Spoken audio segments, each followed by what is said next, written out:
You know that feeling when you walk into Target for laundry detergent and walk out with a cart full of stuff you didn't plan to buy, or when you are scrolling through your phone at midnight and suddenly you are checking out with 3 items you never knew existed until 5 minutes ago. And then that sinking feeling at the end of the month when you are staring at your bank account wondering where all your money went. You made decent money this month. You weren't being crazy with spending, but somehow you are still broke. If this sounds familiar, you are not alone. And more importantly, it is not really your fault.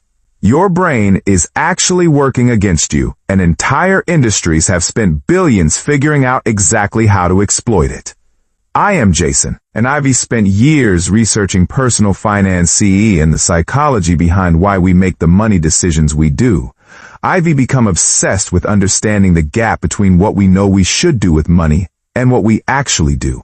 I share practical strategies to help ordinary people break free from financial stress and build real wealth. If you are interested in learning how to outsmart the systems designed to keep you spending, please don't forget to subscribe and hit that like button. Trust me, what I'm about to share could save you thousands of dollars this year alone. Let me introduce you to a concept I call the emotional purchase trigger, or EPT. This is the psychological mechanism that causes you to make purchases based on emotional states, rather than actual needs. Here is how it works. Your brain doesn't naturally distinguish between a genuine need and an emotionally driven want in the moment of decision. When you are stressed, bored, excited, or even just slightly uncomfortable, your brain releases chemicals that make purchasing feel like a solution. The retail industry knows this. Marketing teams know this. Every store layout, every advertisement, every limited time offer is specifically designed to trigger these emotional states and then immediately offer you a product as the cure. The core value of understanding EPT is simple. Once you recognize when your emotions are driving your wallet, you can pause, interrupt the pattern, and make decisions based on what actually serves your financial goals rather than what temporarily soothes your feelings. Let me show you how this plays out in real life. Sarah is a 32-year-old marketing manager making about $65,000 a year. Every Monday morning she stops at Starbucks before work. It is just a coffee, right? $5.50. But here is what is really happening. Sarah dreads Mondays. The weekend is over, and she is facing another week of stress. That Starbucks run isn't about caffeine. It is an emotional purchase trigger. She is buying a small moment of comfort and control. $5.50 times 5 days a week is $20. $7.50 times 4 weeks is $110 a month. Over a year, that is $1,320. On coffee, she doesn't even need because she has a coffee maker at home. But Sarah doesn't see it this way because each individual purchase feels insignificant. Now compare this to her coworker Mike, who makes the same salary. Mike noticed his own EPT around takeout food. After stressful days, he ordered delivery, $30 to $40 each time, happening about 4 times a week. That is roughly $640 a month or $7,680 a year. When Mike actually calculated this number, he was stunned. He thought he was just treating himself occasionally. He didn't realize occasional had become his default. Here is another example that might hit even closer to home. Jennifer, a 28-year-old teacher, loves online shopping. She is not buying expensive items.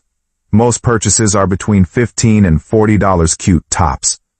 Home decor items, phone accessories, things that seem totally reasonable.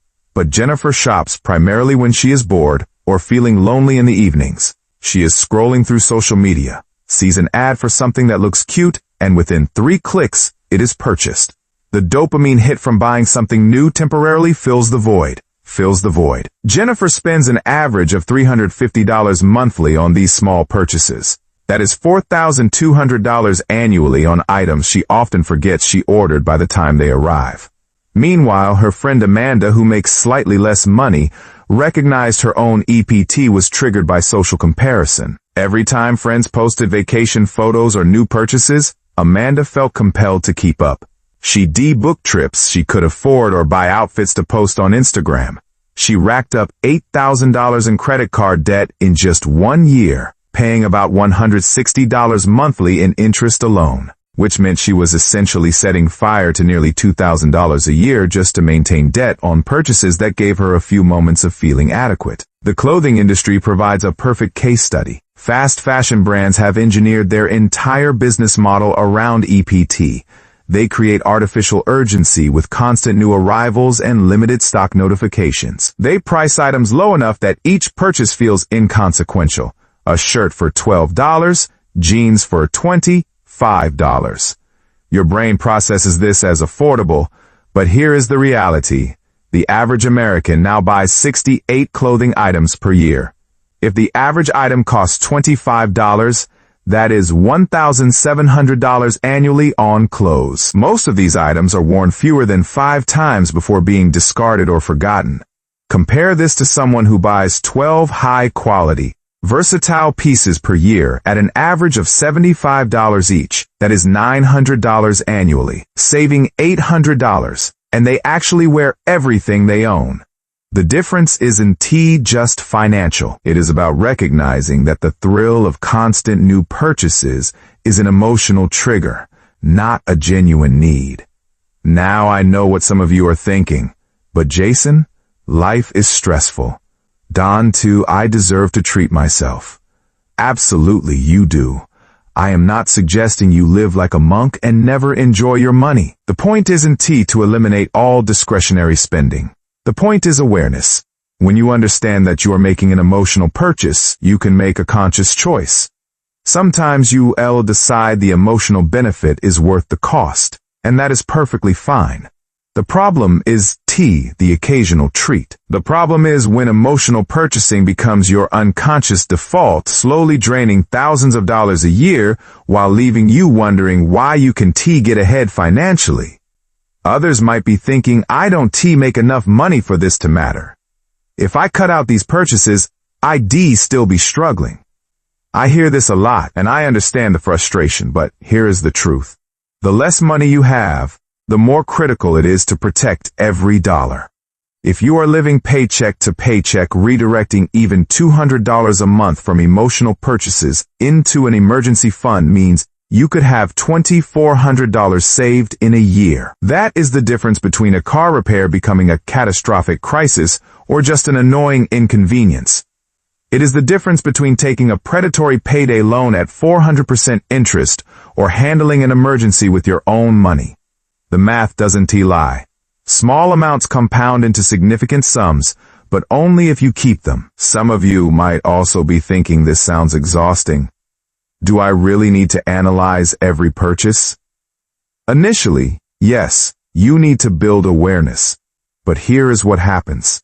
Once you recognize your personal emotional purchase triggers, the pattern becomes obvious. You'll start noticing the feeling right before you are about to make an unnecessary purchase. That slight restlessness. That voice saying you deserve this. That impulse to fill a cart.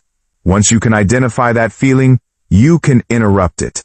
And over time, this becomes automatic. You'll naturally pause and ask yourself if this purchase serves your goals or just your momentary emotion.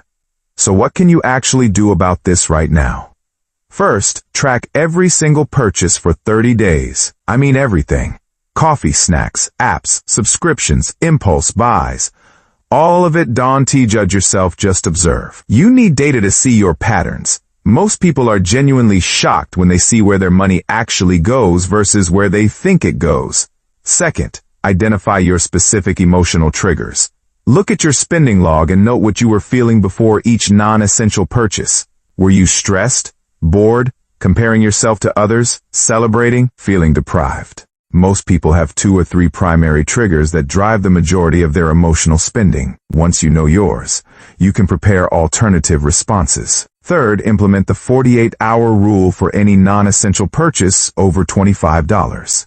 When you want to buy something, add it to a list instead of buying it immediately. Wait 48 hours. Wait 48 hours. If you still want it and can explain how it serves a genuine need or planned goal, buy it. You'll be amazed how many items you completely forget about or lose interest in after the initial emotional spike passes.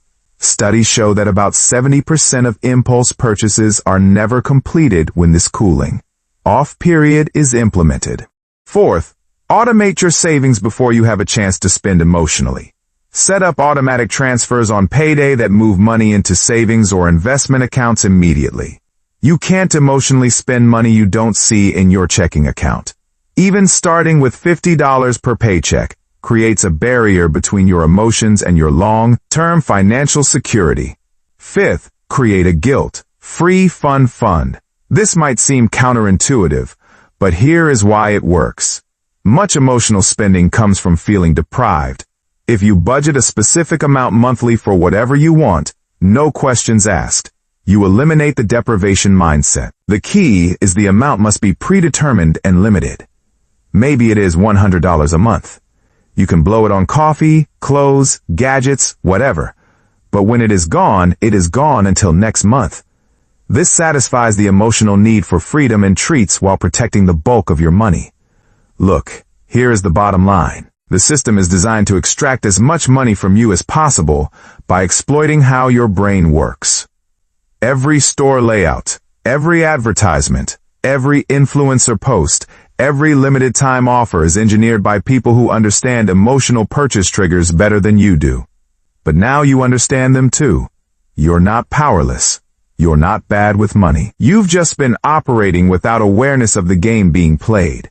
The moment you recognize your emotional purchase triggers, you take back control.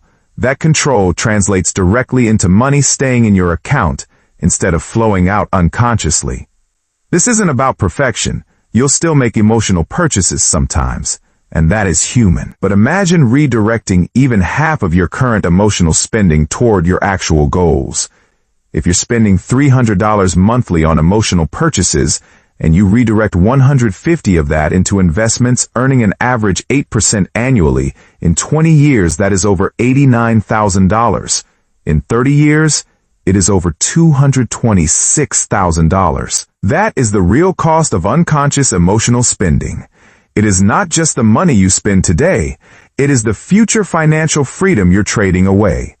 If this resonates with you, do me a favor. Hit that like button and subscribe so you don't miss future content.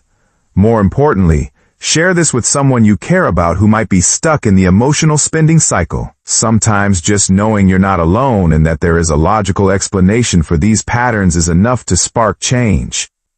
You have more control than you think. You just need to see the game clearly. And now you do. The question is, what are you going to do with that knowledge?